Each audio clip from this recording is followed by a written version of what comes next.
recognize it. The civil forfeiture thing. Do you have the cut from Donald Trump last week sitting with the sheriff?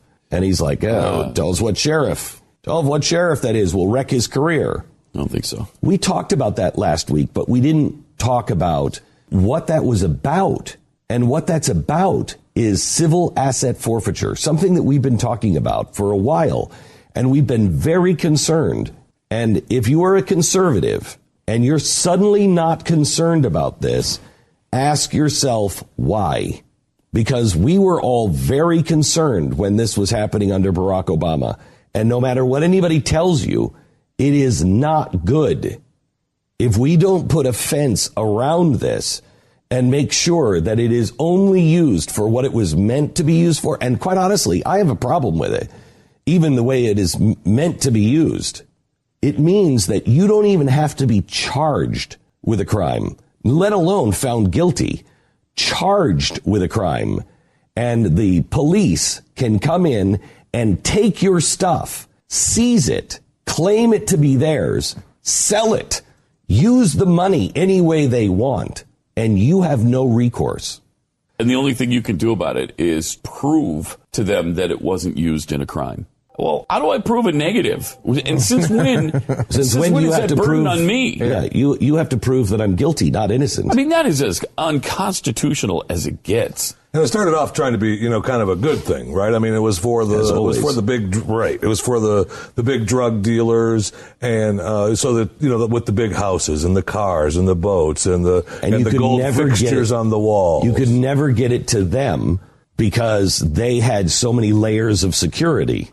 And so it was able, hey, we can take it now. Mm-hmm. It belongs to us, not them. That way we could make the drug dealers uncomfortable. Unfortunately, it's happening to regular people.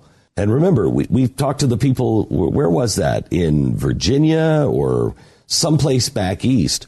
Where a couple places. Yeah, where the guy was he's running his store. Yeah, for the record. Yeah, he had a little grocery store. A little grocery store. They took $30,000 from him. Right. His entire life savings, $30,000. They just took it. And the reason why, they say, is because he was making regular cash deposits. Yeah, he runs a grocery store. And he's not making deposits is a real problem with the business. Right. They took all of his money from him, drove him out of business, destroyed his life. He had no recourse.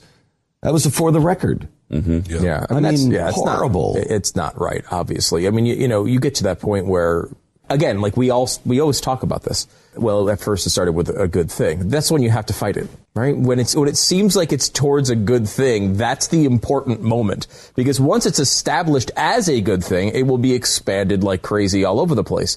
It's difficult to fight it when it seems like a good thing. And, this is a show that is very pro-police, very pro, law enforcement. I mean, yeah, no question. All the time we're talking about these issues. But I mean, it's not right to be able to take the private possessions of an individual who hasn't even been convicted of a crime, let alone charged.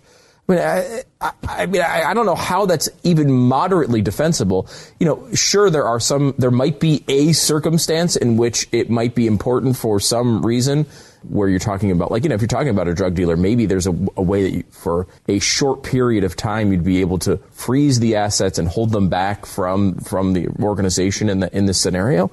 But the way it's being utilized, not by every officer by any means, but by certain elements of law enforcement, it's a real hammer on an average person who may or may not have committed a crime. And again, if it happens to one person, it needs to be guarded against. Mm-hmm. And it has happened to several people. I'm going to give you some examples coming up in a second, but it's happened to several people.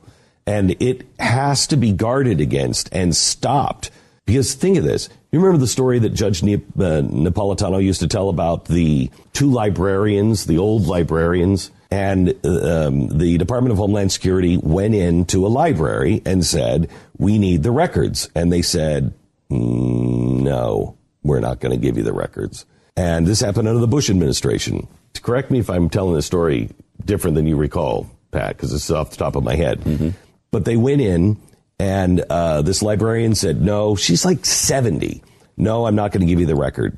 The DHS said, you're violating the Patriot Act and we're going to have to arrest you unless you give us the records. And she said, no. Another librarian came up and she said, I'm being told I'm being arrested for this. She was then arrested because she was not allowed to tell someone that she was being arrested and what it was about. Both of them went to jail, and they were both over 60. Librarians. We're getting to a place to where the law is shutting you down, shutting down whistleblowers, shutting down the ability to be able to defend yourself.